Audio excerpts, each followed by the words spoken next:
What is going on, guys? This is PlatinumPoint, and I'm here to bring you guys yet again another Weiss Schwarz Deck Profile. Sorry, I haven't been posting stuff lately. Just been busy with work and life, and you know how this pandemic is. It's made things very difficult for me to sit down and have time to actually play tests. Not actually play tests, but sit down to record. I've been having a lot of time play testing, and I kind of want to show you guys one of the various decks that I've been play testing. So as you guys can see, this is my English slime deck from the series That Time I Got Reincarnated as a Slime. It's been out for almost about a month already, and this set has kind of been my main set that I've been playing along with a few others. I've been mainly focusing on slime, Saikano, and for another English deck, my Konosuba. The other decks I've been kind of calming down on the play testing because I've kind of pushed the decks to as far as I can, so I'm kind of just updating my rotation of the main decks I'll be focusing on for a year cycle. So like the main ones that I'm focusing in English are this deck, Konosuba, this Konosuba, and if I remember correctly, I'm also focusing on trying to remember, was it, yeah, Fates. I'm also working on Fate Stay Night. I'm still kind of testing that deck out to see if I can build an aggro version, a successful aggro variant. The reason why I like Slime right now is that it's one of the few decks that is actually really strong post Memory Snow. With the release of Memory Snow, this deck actually gets around a lot of the mechanics Memory Snow likes to abuse. I also managed to take this to Anime Evo this year in, I think, late August. And I managed to go X2. I bubbled onto, almost bubbled. I think I went 17th place, but it's fine. Like, even though it was top 8, I had really good fun. Most of the matches that I had were actually pretty close matches, especially the ones that I lost to. So it was actually kind of fun playing Slime. And some of the popular builds for Slime actually involve the Shizu level 1 combo, which is the pants combo and the door combo. I wanted to try something a little bit more aggro because I do like the hand size that door gives you, but the problem was it really doesn't have any pushing power other than you're just slamming 2 soul beat sticks consistently, and it's like, it's fine, but if your opponent cancels or if you're going up against decks that build up compression, if you do not like gas them early or put enough pressure, they can pretty much catch up when you try to do the stall game. So I decided I would do something a little bit more aggro, which still has the option of stalling out.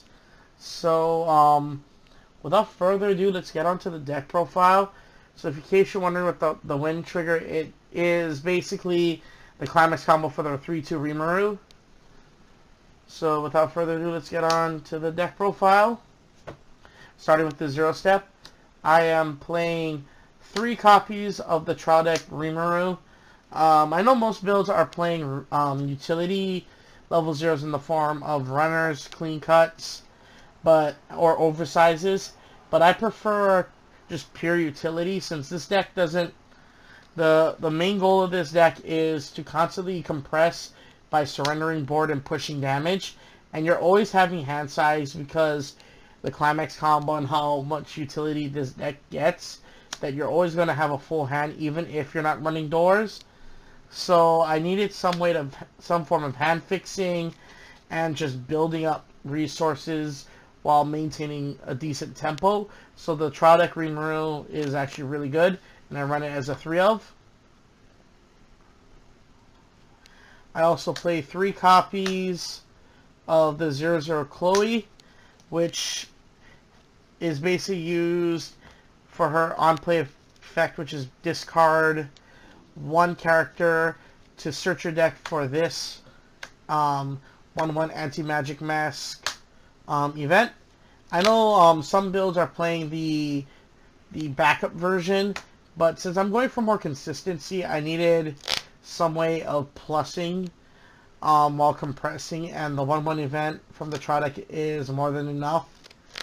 And honestly, like, sometimes I'll even clock one just to dig deeper, and then I'll use the Chloe to dig out the other missing pieces, because you're not gonna rush and try to put these into memory as fast as you can. You want to kind of gradually put them in, because the problem with this deck is the more you manipulate it, the more likely you're going to trigger climaxes and make your stock less clean. So you want to kind of minimize the the deck manipulation and keep it to a minimum where it's needed every turn. Speaking of 0 steps, I play the Salvage Brainstormer Shuna. So when she comes into play, you minus 500 and to your opponent's character, and it's a tap Salvage Brainstorm. So it's your main source of utility at the 0 step. Oh yeah, I forgot to mention something about the Chloe. The great thing about the Chloe is that when she comes into play, she's a 3/5 beat stick, so it allows you to answer very fat 0 boards with no problem. And then for the other utility level 0s, I play 2 copies of the Rimuru Riki and 2 copies of the Rimuru Chiri. I know in certain builds they actually play these at 3 each, 3 or 4 each. But the problem is, since essentially the anti-magic mask digs for your missing pieces, mainly the Shizus, you really don't need this unless you're trying to sculpt for the Shizu and you're using the mask to sculpt for other parts of your deck, of your toolkit. So ultimately, these are actually fine at 2 of. I wouldn't go any more than that, honestly. And then lastly, for my 0s, I play 2 copies of the stock swap Milim, which is also a level 0 Suicider. I usually sometimes open this if I go first, since your opponent since my opponent has to answer this board and trade with me. So it's an easy opener, and it's a stock swap that threatens my opponent when he tries to do the stock compression game. And then lastly, I play 1 copy of the Last Journey Shizu. I am not using the merge combo, so you don't need more than 1 of this. And the reason why I use this is it's a climax swap. So if I need to dig for a climax combo piece, this allows me to swap the wrong climax for the right one. So it's a good as a 1 of. Speaking of level of 1, now for the level 1s, I play 4 copies of the Committer of Flames Shizu, which is a level 1, our main level 1 climax combo, which climax combos with the gate. So when this is in play, on declaration of attack, you mill the top 2 cards of your deck, and you get to salvage a character equal to the total level of those 2 cards. So this is essentially a cigarettes on legs, and the main reason why this card is so broken is not only it's an non-interactive plus, but when she gets reversed, you reveal the top card of your deck, and if it's a Demon Continent or Anti-Magic Mask, you put this into memory. So this allows you to compress by 1 card, and at most you'll need in memory is 2. The only time you'll put more than 2 is when you're going towards the end game and you're just trying to kind of grind your opponent out, and you're just getting stuff, like just building up the resources to increase your cancel rate. So most of the time you're only going to put 2 early game in the memory, and then the rest of the time you're just going to abuse the other 2 to get the climax combo and basically build up your utility. And she's the central key piece because most of the cards have abilities that involve her being in the memory. So she's an automatic 4 of. Next, I am playing 3 copies of the Demon Lord Ramirez. Ramirez is basically our main compressing tool in the deck next to the mask and Chloe. What she does is when she comes into play, you pay 1, select the cost 0 from your waiting room, play it onto stage, and at the end of your turn, so long as it's not reversed, goes into memory. So this allows you to build compression really easy. And the main targets that you would pull out at the 1 step are either on your Shizu, so that way you guarantee it going into memory, or this 1-0 assistance attendance check Rimuru, which I'll explain right now. But so what this Rimuru does is when you play an act ability, it gains the ability on reverse blind stock. So when you basically have multiple ways of triggering it, either brainstorming or the use of the 1-0 making potions Rimuru. So you're constantly building stock, and since most boards are easy to bust at the early step with this Rimuru, you actually can get a lot of blind stocks out of this. I found it very common for me to get the on reverse blind stock multiple times. So like when it comes to the Ramirez, the main targets are these, or any level 0s that you don't need at the moment and you just want it to go away. So basically the Ramirez allows you to get pretty much these 2 cards and any other useless utility 0s that are just there being dead. So it allows you to kind of give all your cards an additional function, being a form of free compression. And then that's it for the 1 step. For the 2 step, I'm only running 2 cards.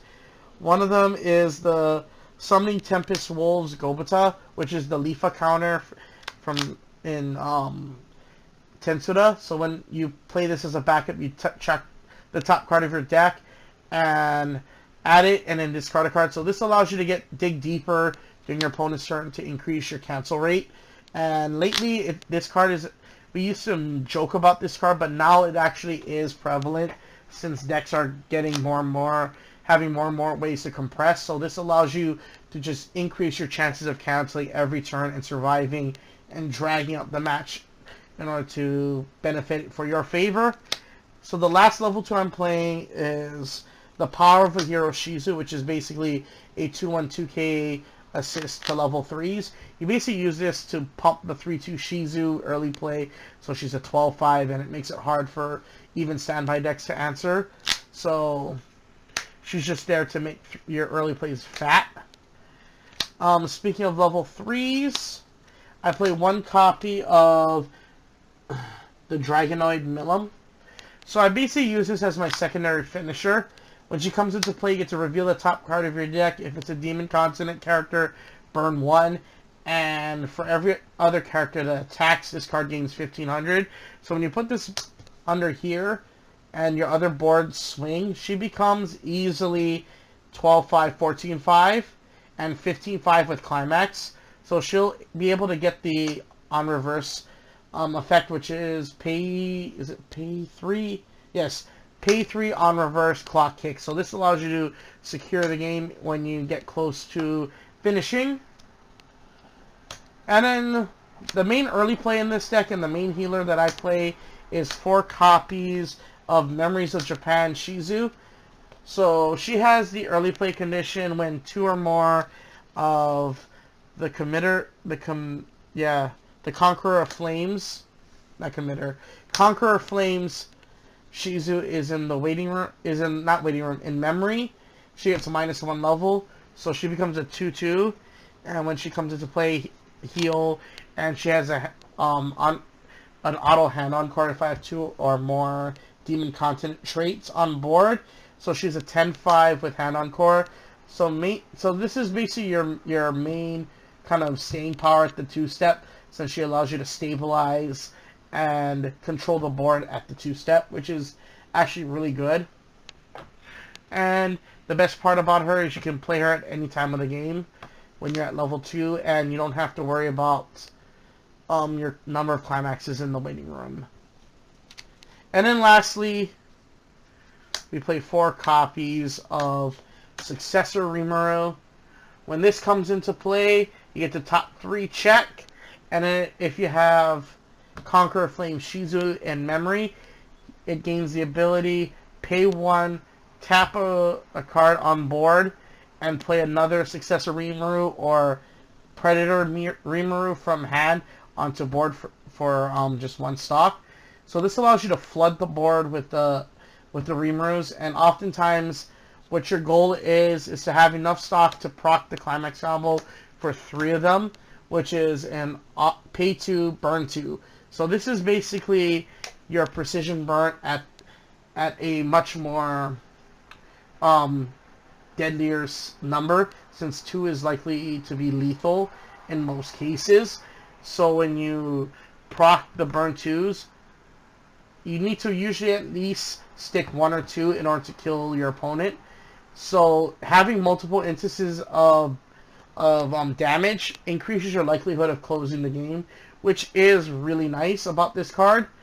Overall, I prefer the Rimuru build over the the gate comeback trigger build, because this has a lot more stopping power. So you're essentially trading staying power for stopping power, which I prefer as an aggressive player, because I want to be able to full board climax combos or my finishers and close the game quickly, rather than giving my opponent a chance to kind of build resources and get whatever they need.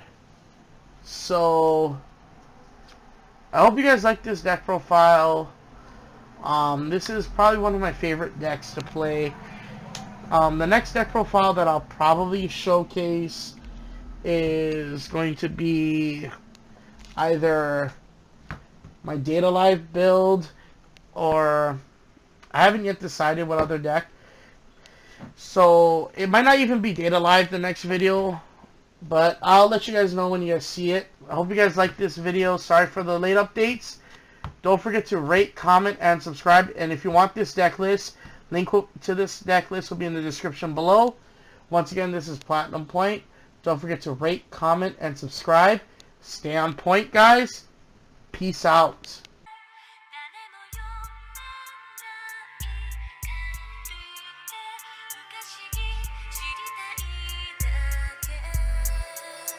語ら